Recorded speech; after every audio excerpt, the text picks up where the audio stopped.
ഒരു നന്മയുടെ പ്രഭാതം. തിരുവനന്തപുരം നഗരത്തിലെ പുലർച്ചെ. തണുപ്പുള്ള വഴിയിലൂടെ സൈക്കിളിൽ പാൽക്കുപ്പികളും പത്രക്കെട്ടുകളുമായി 16-കാരനായ വിഷ്ണു മുന്നോട്ടു പോകുന്നു. ഈ പതിവ് കാഴ്ചയിൽ അവൻ നഗരത്തിന്റെ ഒരു ഭാഗം മാത്രമായിരുന്നു, അഥവാ ആർക്കും പ്രത്യേകിച്ച് ശ്രദ്ധയില്ലാത്ത ഒരു സാധാരണക്കാരൻ.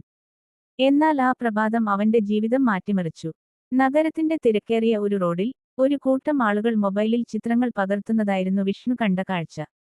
എല്ലാവരുടെയും നോട്ടം റോഡരികിൽ രക്തത്തിൽ കുളിച്ചു കിടന്ന ഒരാളിലായിരുന്നു. സഹായത്തിനായി ഒരു കൈ നീട്ടാൻ പോലും ആരും തയ്യാറായില്ല. ആ നിമിഷം ചുറ്റുമുള്ളവരുടെ നിസ്സംഗത അവനെ വല്ലാതെ വേദനിപ്പിച്ചു. ഒരു മടിയും കൂടാതെ വിഷ്ണു സൈക്കിൾ താഴേട്ട് ആ മനുഷ്യന്റെ അടുത്തേക്ക് ഓടി. സമയം കളയാതെ അവനെ താങ്ങിയെടുത്തുകൊണ്ട് ഒരു ഓട്ടോ വിളിച്ച് ആശുപത്രിയിലേക്ക് പാഞ്ഞു. അവന് അപ്പോൾ ഒരു ചിന്ത മാത്രമേ ഉണ്ടായിരുന്നുള്ളൂ, ഒരു ജീവൻ രക്ഷിക്കുക.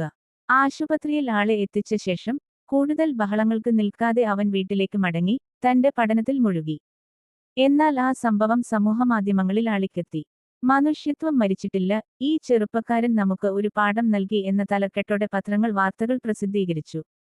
അതോടെ സാധാരണ പാൽക്കാരനായ വിഷ്ണു നഗരത്തിലെ ഒരു ഹീറോയായി മാറി. നഗരസഭ അവനെ ആദരിച്ചപ്പോൾ അവന്റെ കണ്ണുകളിൽ തിളങ്ങിയത് പുരസ്കാരത്തിന്റെ സന്തോഷമായിരുന്നില്ല, മറിച്ച് ഒരു ജീവൻ രക്ഷിക്കാൻ കഴിഞ്ഞതിന്റെ സംതൃപ്തിയായിരുന്നു.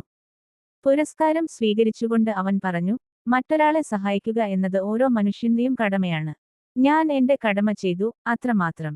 ഇന്നും തിരുവനന്തപുരം നഗരത്തിലെ പ്രഭാതങ്ങളിൽ വിഷ്ണു അതേ പാതയിലൂടെ സൈക്കിളിൽ പാൽ വിതരണം തുടരുന്നു. അവന്റെ വസ്ത്രത്തിന് മാറ്റമില്ല, സൈക്കിളിനും മാറ്റമില്ല. പക്ഷേ ഇപ്പോൾ അവൻ വെറുമൊരു പാൽക്കാരനല്ല, നഗരത്തിന്റെ ഹൃദയത്തിൽ ഇടം നേടിയ ഒരു നന്മയുടെ പ്രതീകമാണ്.